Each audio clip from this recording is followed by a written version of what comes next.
Okay, folks, so a couple things. We're going to just start with a little follow-up from Josh Hayhurst today, and then we're going to meet some interpersonal faculty, and I have some good announcements and things to share too. So without any further ado, should I hit the play button? No, not Okay. yet. No, let's save that. It's going to be a mystery of why this is relevant at all. Hey everybody, how's it going? Good. Hey, raise your hand if you guys worked out already before class. If you worked out. All right, cool. You know, I asked that question last time because we're talking about resiliency, and working out is one way to just get your mind right before you do anything, right? Creativity and working out. And it doesn't mean go for a run or go to CrossFit. It could just mean like run up those steps. No. It was worth a try. All right, so here's what I want to do. First, to recap with what we talked about last time, if you guys remember this. I made you guys get up and do a bunch of kicks. You guys remember? And we talked about praise, we talked about criticism, and then I dropped acknowledge, challenge, acknowledge, all right? Now I'm just shooting my shot real quick, not really expecting anything, but did anyone have this in mind as you guys went about your life since last week? Any of those things? Raise your hand if any of that stuff. Thank you. Does anyone want to share what they actually, how it affected them at all? Did they actually use it at all? All right, go ahead. When Friday we did our resume and cover letter reviews, I was thinking of ways to review the resume and cover letters and ways that we did in class. All right, I love it. Anybody else? All right, so based on the answers and the amount of hands that I saw come up, two things could have happened with anyone that didn't raise their hands. Number one, they didn't really think about it and they had a great week anyway. So I told you some stuff, cool, you were like, awesome, maybe it'll come into play, whatever. Or you guys were afraid to share. You raised your hand, you didn't want to say it. Or it could have been the same exact thing you just said and someone else isn't going to say it. Well, also probably a third thing too, you weren't even paying attention, you don't even know what the question I asked, and cool, whatever. But I want to talk to you guys about resiliency and maybe the other side, because before we were talking about how you guys can do things where other people aren't going to have to be trying so hard to accomplish something, because you can understand praise, you can understand criticism, and you give them a challenge rather than a criticism. But here's the challenge to my resiliency. It's called the fear of rejection. Anybody have that too?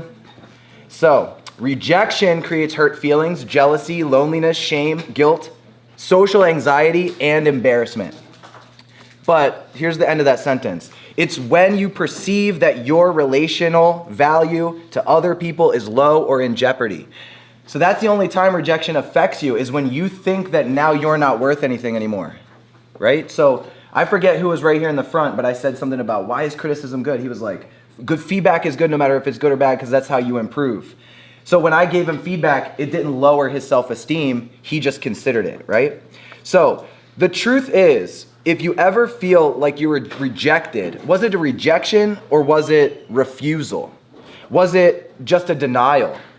Why did this person reject you? Did they reject you because of who you are? Did they reject you because of themselves? You don't know, and you probably don't even know that person. So you're trying to get something from somebody you barely even know. So why are you putting so much emphasis on winning or losing in this interaction, right? Do you even care about their opinion of you? Do you really care about their opinion of you? Even if they're wrong about you, why do we care so much? Who is this person anyway? All right, I want to show you guys how I teach this to young children. I make them practice this as soon as they learn it. So that picture that you guys saw when I came up with was with a bunch of little kids. So I think that if I can teach this to little kids, it's going to make it easier for everybody. All right, so can you be my partner real quick? Cool, there you go. This is how you find a partner.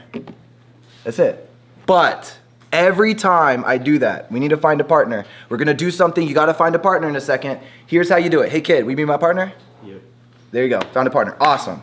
Some kid always goes, they're always like, yeah, but what if they say no?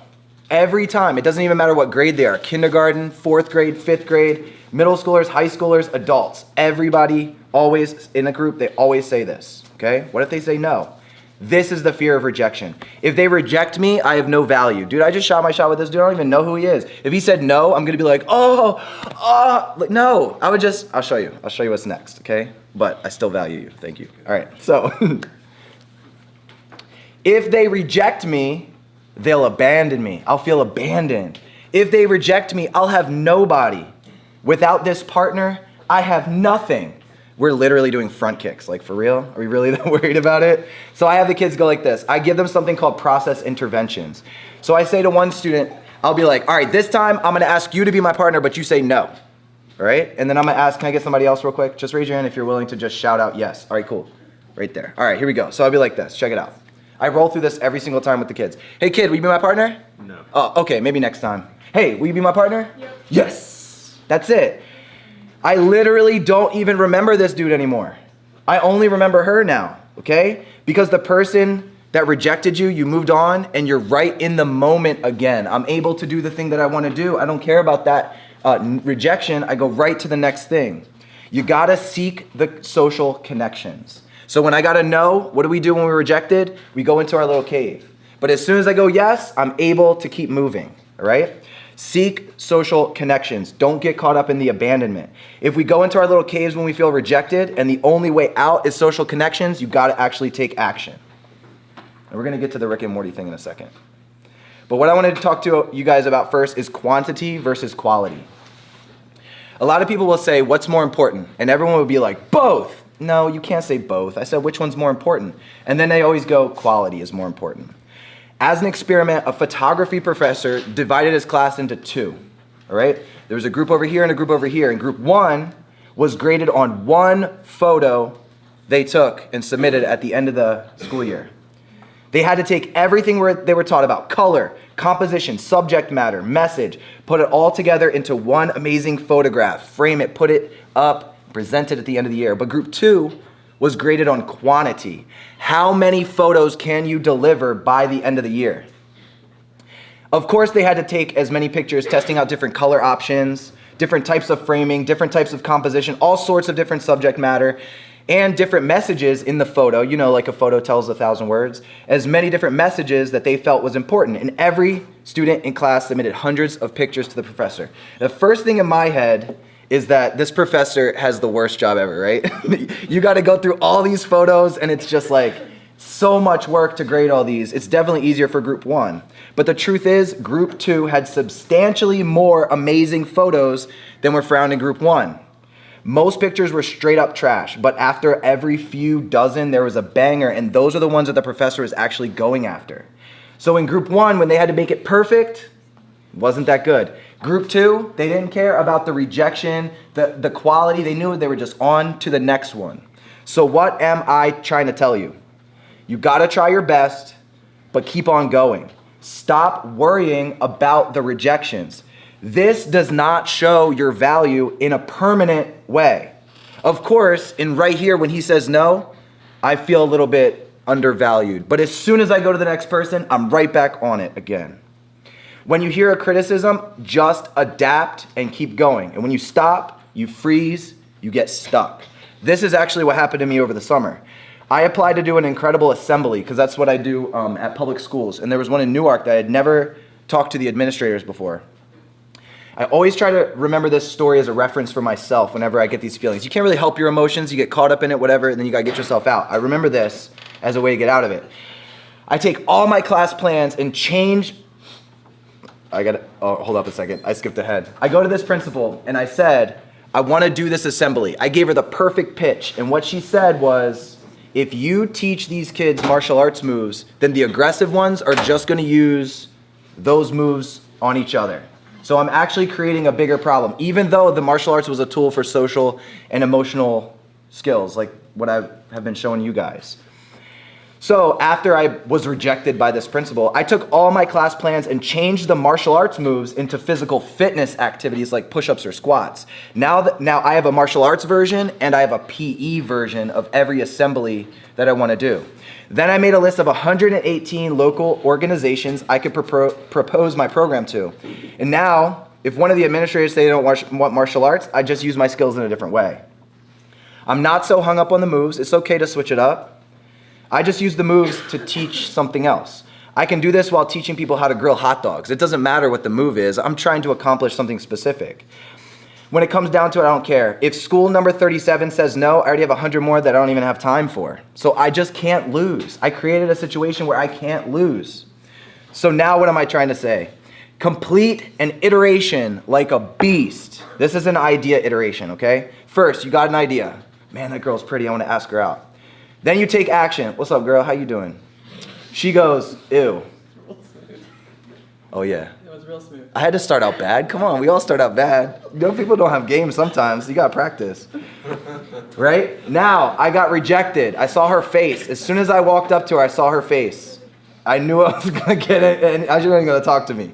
So what I did was I had to think about, well, if I'm gonna ask out a pretty girl, I can't just go up and say, hey girl, how you doing? Right? That maybe works for some guys, maybe you, not me. I can't do that. I gotta like have that charm.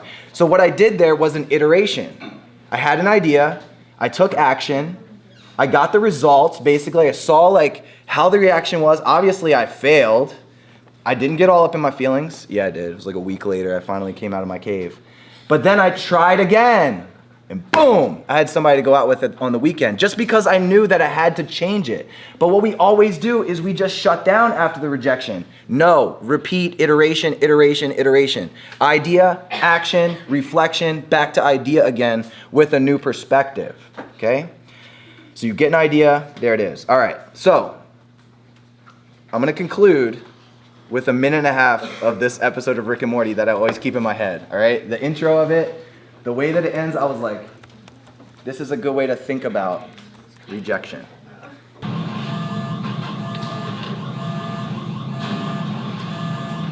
Hello? Hey Jessica, it's Morty from school. Oh, hey, Morty. What's up? I just want to say that you're really great. I know the timing never really worked out with us, but you're really great, and I wish I got to know you better. Oh, I mean, that's a lot. Yeah, sorry. I guess I just... No, I just wish you said it sooner. What? Yeah, I mean, being nervous is sort of selfish sometimes, you know? Yeah, that's a great point. Well, what are you doing tonight? Tonight? Yeah, do you, want to watch a movie or something? Yeah, tonight. Sounds great. Holy shit. Come on.